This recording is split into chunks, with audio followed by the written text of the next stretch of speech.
palms. And repeat after me. I take refuge in the Buddha. I take refuge in the Dharma. I take refuge in the Dharma. I take refuge in the Sangha. I take refuge in the Sangha. Keeping the palms joined.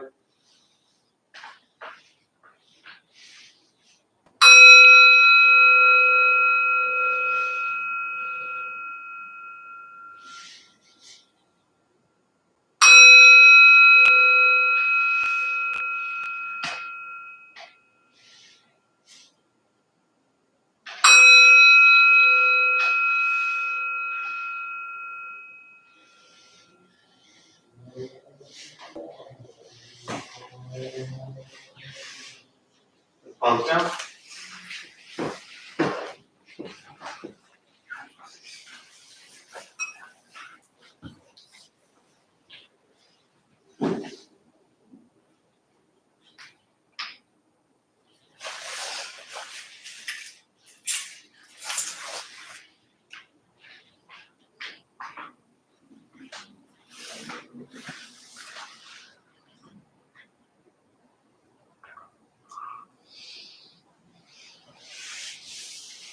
All right, good evening, everybody. Nice to see you all here. Thanks for showing up. Thanks for playing, as I like to say. Anyone here for the first time? What brings you here for the first time? My friend. Always blame it on the friend. I guess we got an hour to figure out if you blame it on your friend or thank your friend. I know your friend. It's pretty good news. So, were you given any warning, or it was just like, let's go? Well, he talked to me about it. Yeah. And it sounded really good, and I liked the meditation part of it. Yeah. And I thought I'll give it a try, and see. Nice. So far, I like it. Well, that's 2 minutes in. I should end the class now, and then you won't be disappointed. You get to go home early. It's like getting out of class from school or something. Well, welcome. Glad you're here. You got a good friend. A hand, I think I saw first time. Yeah, Stacy's friend. Friend. Those damn friends, man. It's always a problem. What else? Who else is here for the first time? Come on, man. For as long as you've been here, you should have this stuff figured out by now, you know? It's not easy, is it? No. Why do you keep, since you threw yourself into the ring, why do you keep coming back? It's the only game in town. Only game in town. What else? First time? Yeah. Long time reader of Buddhist readings and live in the neighborhood. Nice. Well, welcome. Glad you're here. Yeah, we joked when they were redoing the condos across the street and renting them out for like $8,000 for 400 square feet. We said that one of the best perks of moving there was you were next to this. That's about it. It's funny you said a reader of Buddhist for a long time, Buddhist stuff for a long time. On Saturday we had a group, and there's very often this kind of like attachment to being Buddhist, right? Not for everybody, but some people kind of get wrapped up in that, being Buddhist thing. And you'd think, running a Buddhist temple all these years, that there might be some interest in people becoming Buddhist. And I can tell you right now, I have zero interest in anybody becoming Buddhist at all, right? I think I'll just share a story that I wasn't going to bring up, but that made me think of it, is that this path has nothing to do with being Buddhist, right?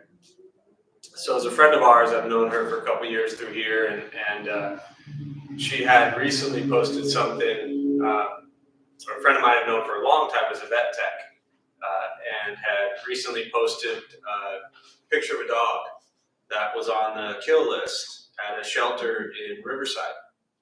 And so I saw it and I shared it. And then another friend through here that I've known only the last couple of years responded and asked for the details. I connected the two of them.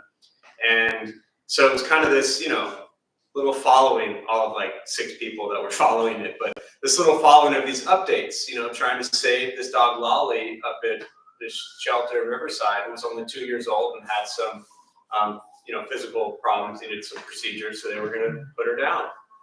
And so Ming, she won't mind me saying her name, I'm sure, had made arrangements to go up there today to pick her up, and was like updating all of us, and we were kind of tracking this and keeping an eye on it just to see what was going on, and posted I'm headed up there. And then a couple hours later we got an update that said an update on Lolly, got up to Riverside, and another rescue organization left with her 5 minutes before she got there. And Ming was thrilled. Absolutely thrilled. Because she was going there just to rescue her, foster her for a short time, and then get her a home. And Ming said she had a wonderful drive, 2 hours up to Riverside with a friend, wonderful drive, 2 hours back from Riverside with a friend. And at the end of the day, the dog Lolly was saved and going to have a new home. And this person's not concerned with being Buddhist. But I read this and I was like, that's one of the most Buddhist things that I could imagine, is this pure intention to help another being and not attached to it at all. And very often in situations like that, we might have responded very differently, upset. I mean, how many of you, like, let's be honest here for a minute, okay? Let's be honest. How many of you, if that was you, when you got there and Lolly was no longer there and you had spoken with them 2.5 hours earlier, how many of you would have been angry? Decent amount of you, right? Why? Drove all that way, expectations. Didn't get to be the hero. Didn't get to be the hero, right? This is where the honesty with this practice really helps, because you begin to explore, like, what am I really upset about? And she just immediately, and I know her, I mean, she was just like, yeah, I had a nice drive, and the dog is safe, I'm good, that's all. Right? She would have been driving that way and driving back anyways, whether the dog was with her or not. Would have had the time with her friend anyways, whether the dog was there or not. And the dog would have been safe and kept alive, whether the dog came back with her or not. So I just saw it on so many levels, these teachings around non-attachment, expectations, how we have these ideas of how we want life to work out. And usually how we want life to work out means we're focused on one person and one person only, which is me. And as long as life works out exactly how I want it to be, then everything is fine. But it doesn't always happen that way. And sometimes when life doesn't work out how we want it to, it actually becomes even potentially better than what we have been hoping for. So keep that in mind also. But I just thought it was such a beautiful, beautiful act by Ming and really everybody involved in that, and Bethany for getting that thing started. But so you wouldn't be able to see it, but I'd show you a picture of Lolly if I could. But she's the sweetest 2-year-old dog, and I don't know where she is, but she's gonna live, so that's all that matters. Now you can go home. So we'll start with a meditation practice. A couple things to tell you for those who may be here for the first time. Nothing's gonna happen to you, right? You're not gonna float away. You're not gonna have any mystical, magical experiences. The mind that races all day long is not going to shut off. Don't judge your practice. When you don't ask yourself, is this working or not working? Are you doing it right? Are you doing it wrong? We're just going to sit. We're going to breathe. You'll hear sounds inside, sounds outside. This is life. Life is filled with chaos. And this practice is learning to get quiet and still within all of the chaos. Posture, you just want to be comfortable. If you're in a cushion, often it helps slide into the front third. Pushing the stomach forward allows the back to straighten. If you're on a bench or a chair, however you're seated, also just trying to sit up straight, relaxing the shoulders. And for those who are joining virtually, welcome. Glad you're here. Thanks for showing up. I will guide us as we begin, and we'll settle into a little bit of silence. Most important, do not expect anything. We're just going to sit and breathe.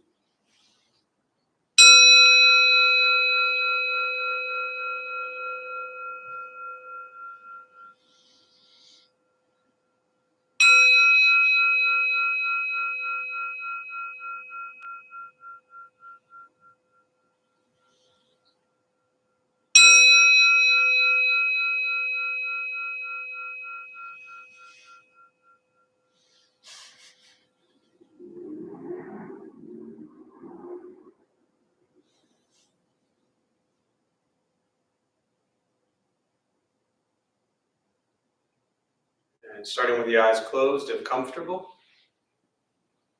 or slightly open.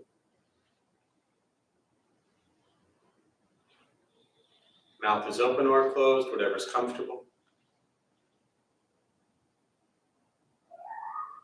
We'll start with taking 3 deep breaths, slowly.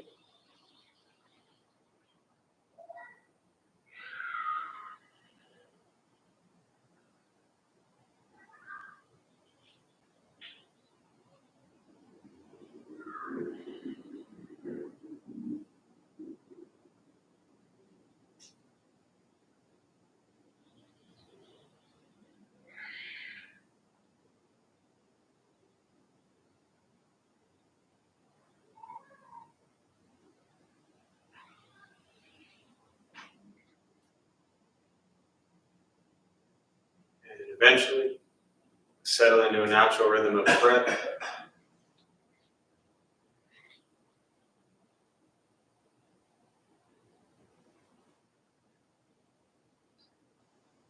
Noticing the mind as it wanders, jumping from thought to thought.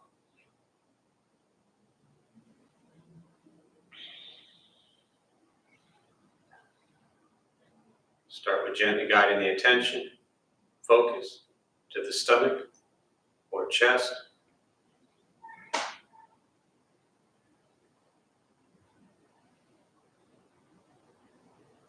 Breathing in, feel them rise.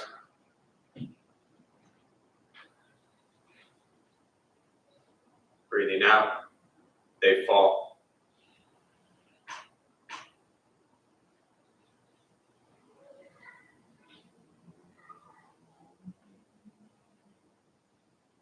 Simply continue this practice, observing sensation of breath.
As the mind wanders, lost in thought,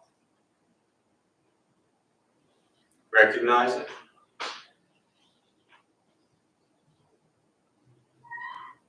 Release that thought. Return attention, focus to the breath.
Breathing in.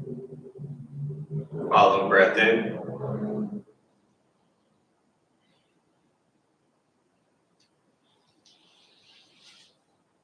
Breathing out. Follow breath out.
Learning to be comfortable in stillness,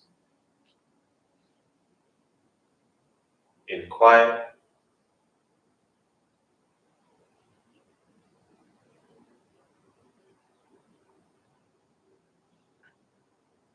Wanting nothing but to sit and breathe.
And with the body still, rested,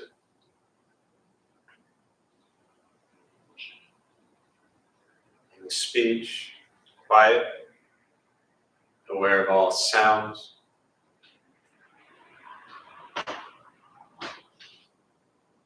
And the mind learning to settle.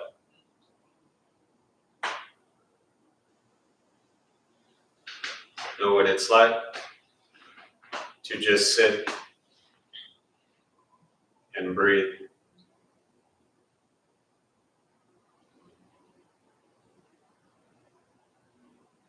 Knowing with each breath, there's nothing else to do.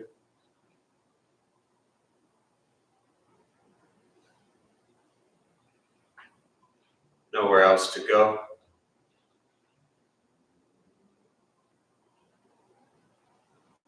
And no one else to be.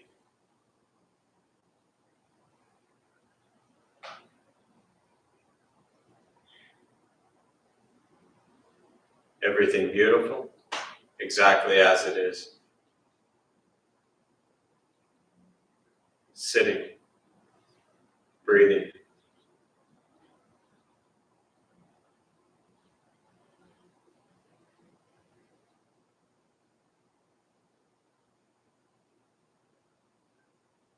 And once again, taking 3 deep breaths, slowly.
And when ready, slowly open the eyes.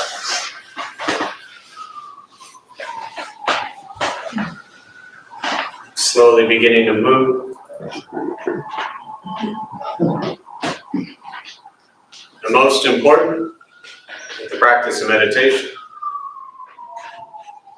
is to recognize how you feel now,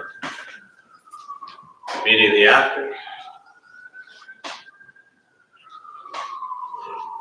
Compare this to how you typically feel throughout your day.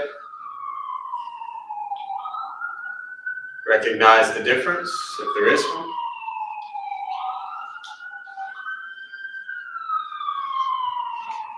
Ask yourselves how you prefer to feel every day for the rest of your life. And realize however you feel now, if it's quiet, calm, and still, or a busy mind, racing mind, whatever you're sitting with at this moment, has nothing to do with anything I said. It's nothing to do with how we sit and hold the hands, cross the legs. It's nothing to do with the sounds around us or anything else for that matter. It's everything to do with your own mind and your own mind's reaction to an external condition. This is what the Buddha called pratitya samuppada, means dependent origination. This is the basis of the Buddha's awakening. The word Buddha simply means awakened. He was a human being, no different than any one of us, who began to understand why he suffered. why you got angry, sad, depressed, stressed, anxious. You begin to understand the causal relationship of all phenomena. And what that means, very simply, for all of us, regardless of where you come from or what you believe in and where you think you're going, your whole life is filled with things that happen. You react. More stuff happens, more reactions. That's it. This practice is simply learning what it's like to respond to something quietly, peacefully, still. Because for most of us, the way we responded to the last 20 minutes is quite different from how we respond to every other 20-minute period of our lives. And so all we're working on is closing the gap to where the way you feel now is closer to how you feel always. Just as driven, motivated, productive, successful, whatever that means to you in your respective lives. With a mind that's steady, clear, focused, distracted by nothing, disturbed by no one. This practice is not easy. It's not necessarily fun. It's not an escape, as often people think it is. It's direct perception into the present moment. If your life is a crazy, hectic, stressed out mess, meditation isn't going to fix that. It helps you become aware of why your life is a crazy, hectic, stressed out mess so you can actually make changes in your life. Meditation is free. Buddhist practice is free. It's just sitting, breathing, learning to be kind to yourself and everybody else you encounter every moment of your life. And that's why it's so simple. You just have to roam around and be nice to people all day long, which, looking at this group, I'm sure is no problem for all of you in this room, including yourself. Learning to be nice to yourself is, for whatever reason, one of the most difficult things people make time for, or even know how to do. Once we stop trying to change, fix, control, manipulate everything and everyone around us, we spend so much time there hoping they do this, hoping they do that, wishing this would happen, wishing that would happen. Once we work on changing our mind and our reaction to the world around us, life gets simpler. And not much changes, but we're just not as triggered so easily by every little thing that doesn't go our way. Because I'll tell you what, if you haven't figured it out by now, your entire life is going to be filled with so many things that don't go your way. It'll be filled with lots of things that go your way also. But lots of it won't. And how we respond to that is what really matters. Because that dictates and controls what happens next. Or impacts what happens next, I should say. So being mindful of our thoughts and our words and our actions with every challenge and difficulty we face is really important. You know, for me, looking back on life with so many things that didn't go my way, truth is, the majority of them were my fault anyways, if not all of them. But either way, the majority of them that didn't go my way, I don't necessarily look back and, well, regret's really the wrong word, but just to get my point across, I don't look back and regret necessarily the way things happened. It's more about the way I responded to the way things had happened, because pretty much everything that happened needed to happen. And I'm glad it did. What I wish I changed was the way I responded to all these things that happened that I didn't want. That's where the real difference in my life could have been made. But when we don't have the ability to do that, and we get stuck on the stories of how we wish things would have been or how we wanted things to be, that's where the struggle comes. That's where the sadness, the depression, the anger.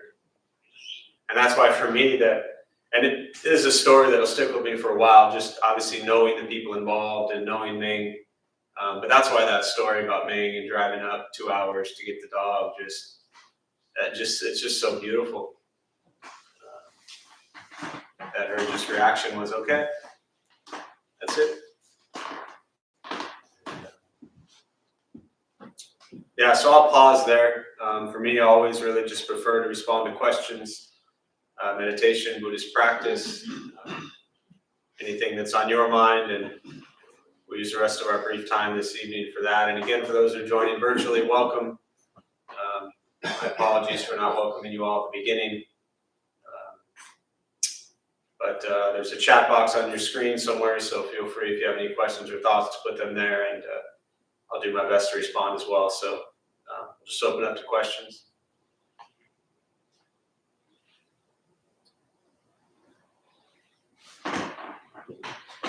Probably could have Googled this, but what's the application or the symbolism behind the bowl? Oh, the bowl. Bell, Yeah.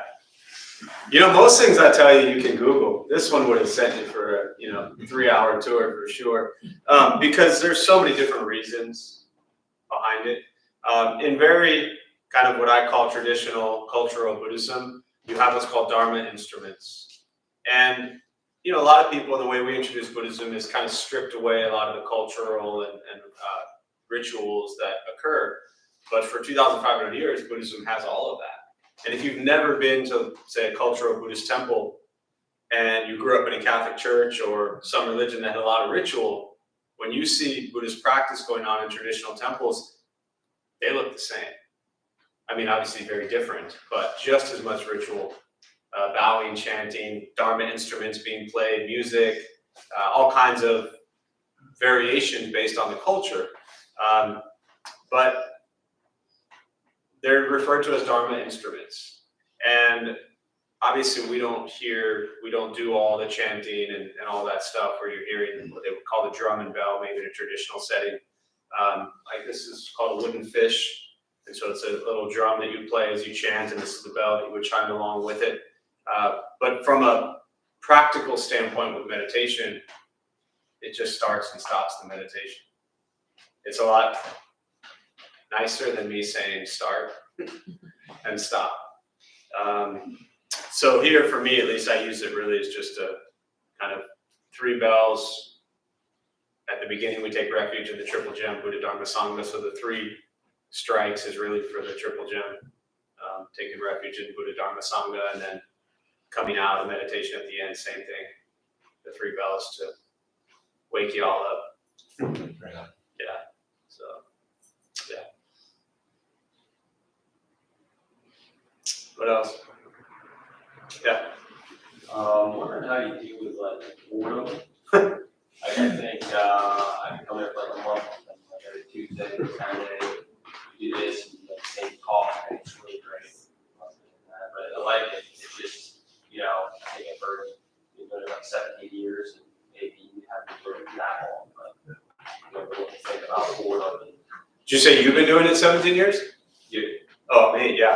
I'm just wondering how you think about boredom and commitment, and how you deal with that. Yeah. Maybe like, I have none. I have no boredom. See, here's the thing. I love the question, Sean. This is great because it's only taken you a month to realize, like, I've been listening to this shit for a month.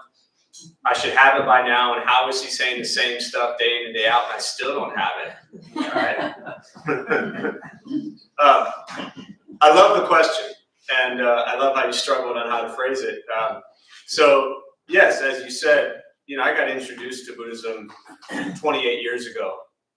For the first 6-7 years, it was just something cool to read and, drink beer, smoke stuff, and read Buddhist sutras. That was like, that was the cool thing when I was young. And then I realized that was harmful to myself. And so 20 years ago really started what I would call my formal practice. And for me, I've been doing it this way every single day for 17 years. And I've said the same thing thousands and thousands of times, for many reasons. One, I need to hear it every single day. I need to hear, think good thoughts, speak good words, and do good deeds every single day. Because if I don't remind myself to think good thoughts, speak good words, and do good deeds every single day, I won't. It is really hard for me to be nice to people. And I mean that very seriously. It's really difficult. And I have to practice this very simple, basic teaching of loving kindness and compassion, I have to work on it every single day. It's a lot easier than it was, say, 17 years ago, but it's still a practice. So for me personally, and there's two sides, there's many sides, but when I hear that question, I think of it two ways. For me personally, this is my practice. And this is what I'll do every day for the rest of my life until I die. And I will die practicing the same way, and I will die saying the same things. Because this to me is basic Buddhist teachings, which are damn hard to do. To do nothing but think good thoughts, speak good words, and do good deeds all day long, every single moment for the rest of your life, that's a lot. The beauty of it is this practice also teaches you to stay present. One breath at a time, one step at a time, one moment at a time. And that's where my focus is. Can I think good thoughts, speak good words, and do good deeds in this moment? Because my life could end tonight, truly. I don't know if I'll wake up tomorrow. I mean, I hope I do, but I don't know if I will. So I'm not really worried about doing this the rest of my life. I'm just worried about doing this now. I'm not even worried. My intention is to do this practice now. And if I'm alive an hour from now, it'll be the same thing, right? So for me, I stay incredibly motivated because I know what it was like to be a mean, angry asshole most of my life. And that was not fun for me or others. So I stay incredibly motivated because I know what the alternative is. Make sense so far? Yeah. That all. Yeah. Now, the flip side is, what about all of you? There's two levels to this. There's the people who've heard me say this year after year after year for years and keep showing up. As Vicky said years ago, this is probably 12 years ago, she said, Jeff says pretty much the same thing every single time. She said, but I need the reminders, right? The Buddha taught that there's 84,000 paths to awakening, meaning there's 84,000 ways to share and hear and be with these teachings. We're all different people. But what I also know is that whether you've heard this stuff every single day for 10 years or 20 years or 50 years, there's also people in this room, and every time I sit, that have never heard this, ever. Those are the ones I'm really concerned with. And if I show up and I think, I get to do this again, like maybe this would be boring for you. For me, there are people who've never been here before, right? But tell me your name, sorry. Barbara. Barbara, you've never been here. Do you know anything about Buddhism or been exposed to it at all? Never. I have an opportunity in this moment to actually make Barbara's life a tiny bit better.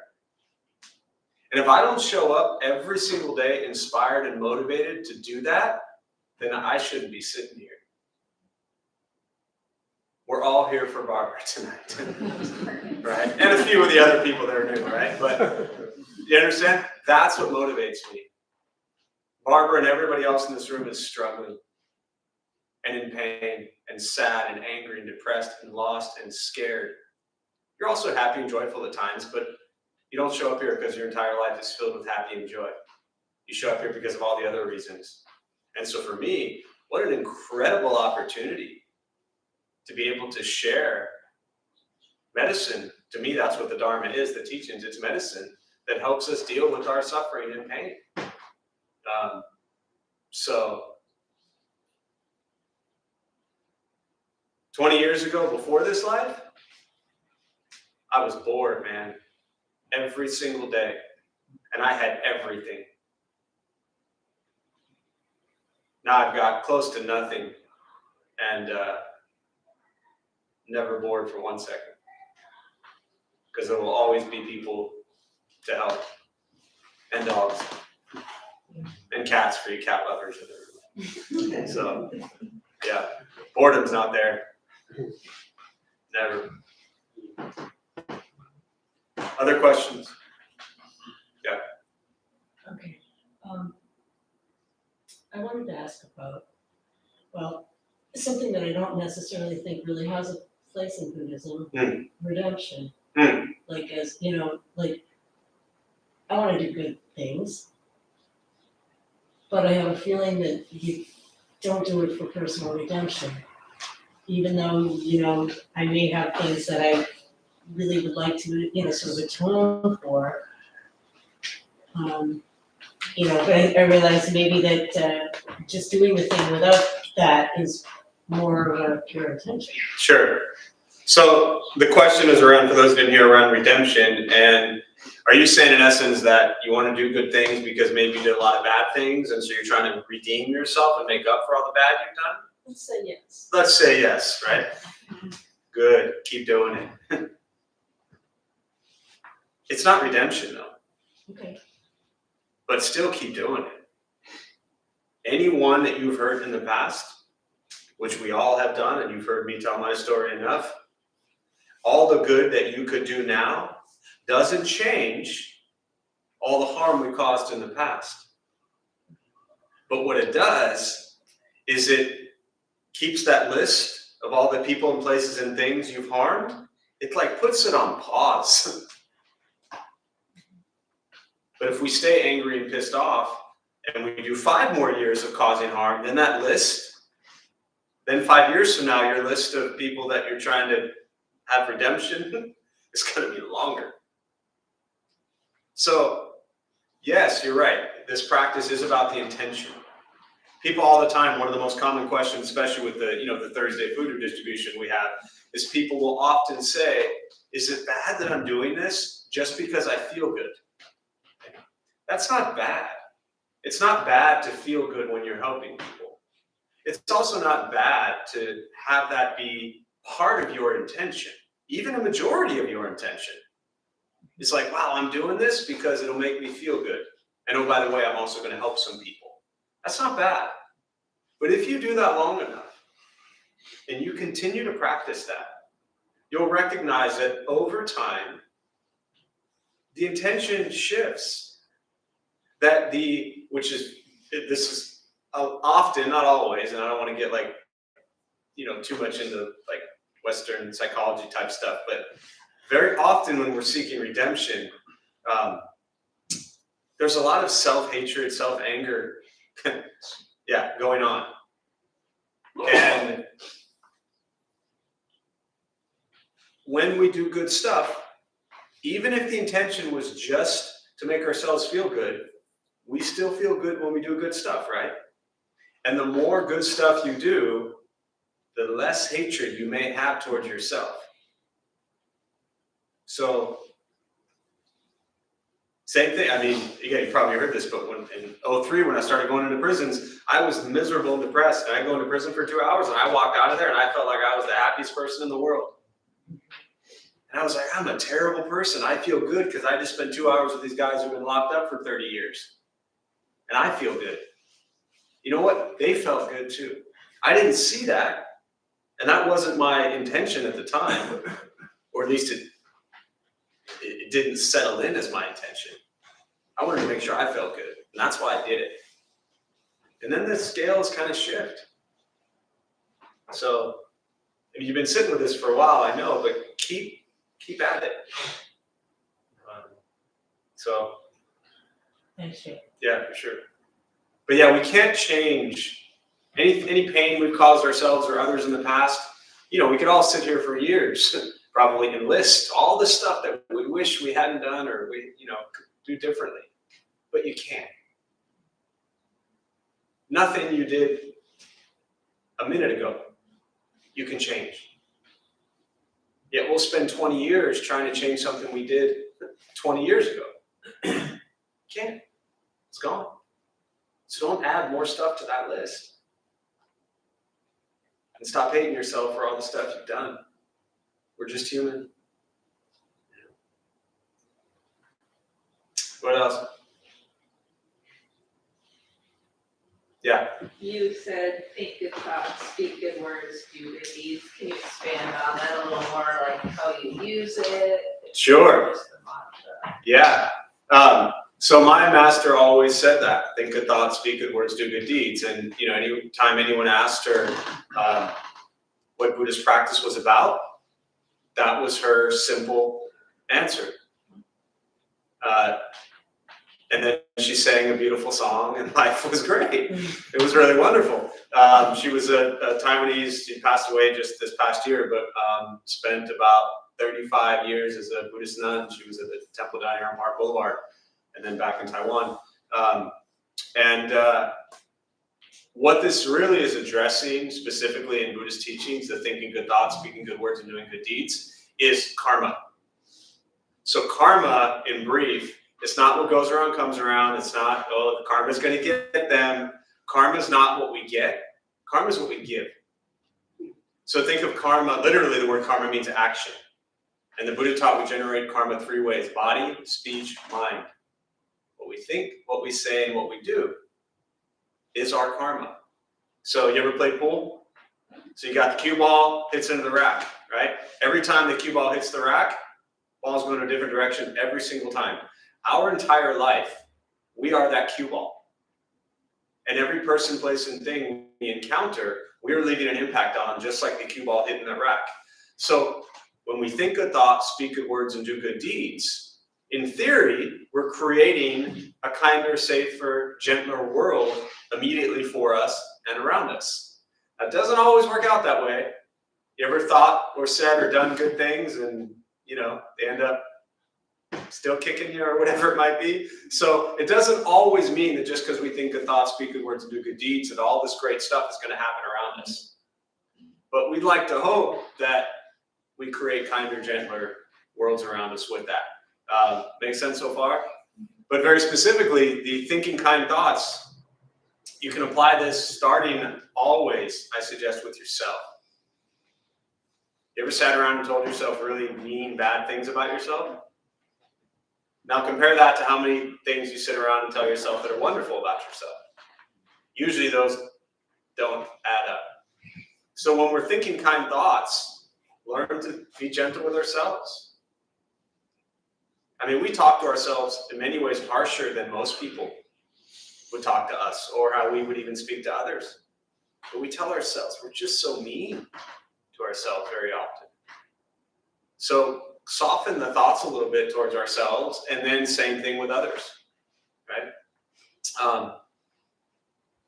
The speaking good words, very often, this is also looking at in Buddhist teaching we call right speech, but also looking at how much do we gossip?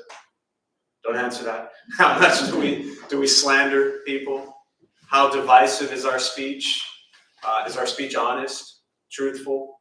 So really looking at the words we share and then again, coming back to at the time of the Buddha when he taught this, these teachings were there to help the community, the Sangha, live in harmony together. So think about that in our personal relationships, our family, our friends, our communities. These are all to help create a safe space, which is super important. And the words we choose around what I just referenced are very critical. And then the same thing with doing good deeds. Are the actions we're bringing into the world, are we helping or are we harming? Right? When we act, is it coming from a place of compassion and love, or is it coming from a place of anger and hatred? Because those physical acts that we bring into the world have an impact, I mean, you all came in, and from what I saw, you just sat. The pews would be hard. It's a bad example because they're super heavy. But those of you in chairs, you all came in and you sat down on those chairs. Thank you. Nobody picked up a chair and threw it out the window, right? You could have. I don't want to plant any ideas in some of your heads, but you came down and you just physically sat in a chair. So the way we use the space in our lives is important. So think good thoughts, speak good words, do good deeds. Yeah, does that help? Yeah. What else?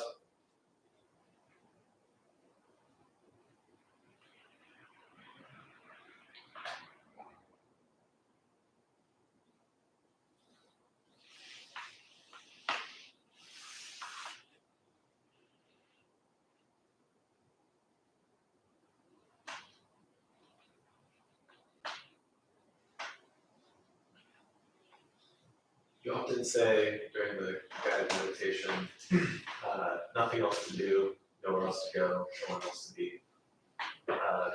Does that come from somewhere, or is it? Yeah. The idea of kind of at that closing part of the meditation, Nothing else to do, nowhere else to go, no one else to be. Everything beautiful exactly as it is, just sitting and breathing. You know, every so often somebody brings up the beautiful part, and I'll start with that first. Ultimately, everything is just as it is. It's not beautiful. It's not whatever the opposite of beautiful is. It's just how it is. We see something, we see someone, we see a situation, and our dualistic mind kicks in and we start to judge it. Likes, dislikes, good, bad, right, wrong. And from this, we create separation between self and others and everything in the world, really, and this is where all conflict comes from. So even though I choose to say the word beautiful, ultimately recognizing that every situation is just as it is. But for me as a practitioner, I'm going to choose to see life and every situation as beautiful, as an opportunity, no matter how painful it is, as an opportunity to practice, as an opportunity to heal, as an opportunity to help, whatever it might be. So technically, I shouldn't be saying everything beautiful just as it is. I should just be saying everything as it is. That just doesn't sound as nice, right? But to your question around nothing else to do, nowhere else to go, no one else to be, this really comes from when the Buddha awakened. And he, in essence, kind of going back to the question around think good thoughts, speak good words, do good deeds, neutralizing the karma, as they say, where he was beyond generating any karma whatsoever. And stilling the body, stilling the speech, stilling the mind, right? It's all kind of linked together, but just before that, when I talk about with the body still, the Buddha sat perfectly still for 21 days under the Bodhi tree and didn't move. With the speech quiet, sat for 21 days under the Bodhi tree, didn't speak. And with the mind, I actually used to say, with the mind settled, and then somebody years ago asked a question, they said their mind is never settled. So I rephrased it, now I say with the mind learning to settle or beginning to settle. But the idea is that at that moment, the Buddha, they say his mind was perfectly settled. Beyond, Dogen would call beyond thinking, great Zen master. So beyond thoughts. So abiding in nothing but sensation of breath. And in that moment, there is nothing else to do. There is nowhere else to go. And there is no one else to be, because you are just fully present in that moment. And as you practice being fully present in that moment, even going back to Sean's question earlier about the boredom, when you practice in life, not even just in this situation, but we go through our days and you can get bored. You could do the same thing over and over and over again, but if you are fully present and appreciating every moment as a moment that has never happened before, you're excited for every moment.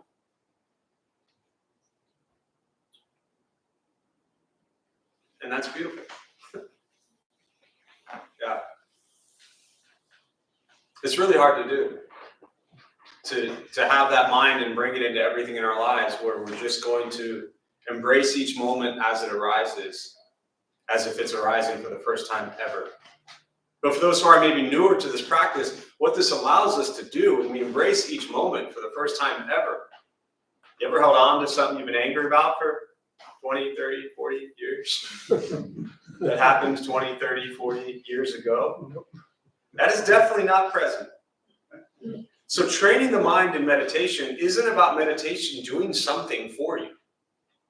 What meditation is actually doing for you is it's allowing you to stop doing all of the things you've been doing, which have made your life mentally and emotionally so miserable, which is repeating in your head and in your heart the stories over and over and over throughout the course of your life about something that happened 30 years ago. It's done. It's gone. And yet you still fixate on it. And so you're miserable in this moment because you just won't move on from the story.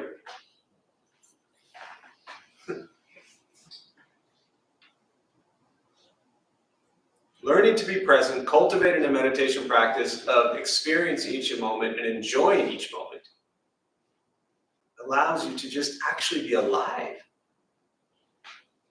Instead of just telling yourself the old stories your whole life. And you're not making new ones. You're too busy telling the same old crappy story that everybody's tired of hearing anyways. They're all going to listen to you because they love you and they're your friends and they'll support you, right? Your best friends and your therapists and those people in your life, they'll listen to you. But sometimes it might be nice to stop telling that story and allow yourself to actually live and move on from that story. Definitely heal trauma, work with trauma, I get it. But sometimes, it might be nice to just live. So, yeah.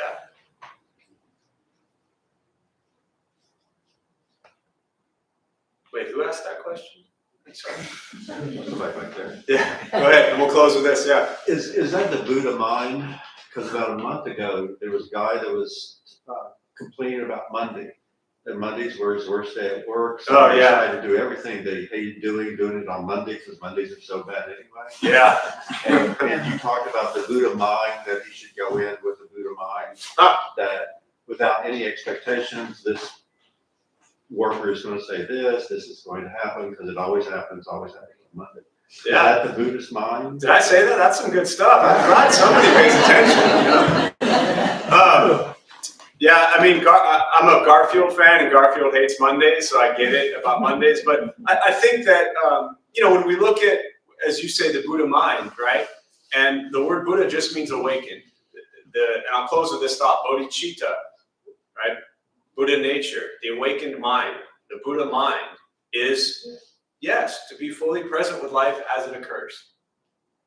Beyond all of our judgments, beyond all of our expectations. And again, for those who are new, it doesn't mean that you don't care. It doesn't mean that you're emotionless. You will feel all of your emotions. You will feel the happiness when the present moment is filled with happiness. And you will feel sadness when the present moment is filled with sadness. And you'll feel joy, and you'll feel misery. This is a part of this human experience. So the Buddha mind, to me, isn't about being emotionless and escaping. It's being fully present with what is arising in you.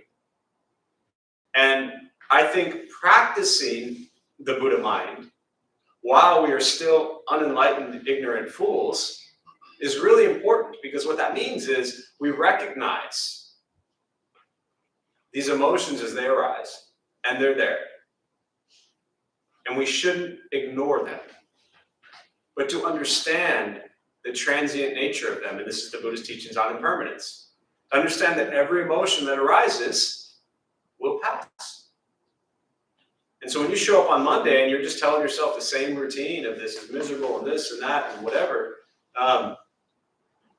you're just living in some story that's not even real. So experience each moment. Ultimately, there's no Monday, there's no Friday, there's no Sunday. They're all just moments in time. So we are stuck by them. We are locked in. And this is why The Matrix is one of the best Buddhist movies out there. Right? The Matrix, Groundhog Day, and Fight Club. If you've never seen those three movies, that is Buddhism in a very Western world. Matrix, Fight Club, and Groundhog Day. And then just for fun, you can add the old Peter Sellers being there, because he's just got it. So yeah, Buddha mind. So I'll close on that. We'll join palms. May the benefit of this practice be shared with all beings in all directions. May all beings be at peace. May all be free from suffering.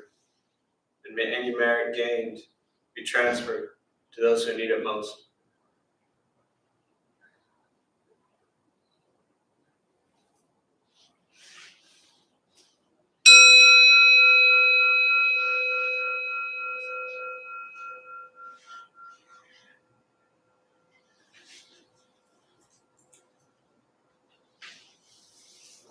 Before you all head out, our Dharma Bum host Molly has a few announcements for us.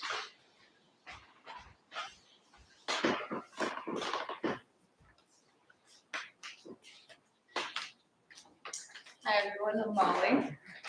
We opened the Dharma Bum Temple 17 years ago to introduce Buddhist practice to those who show up.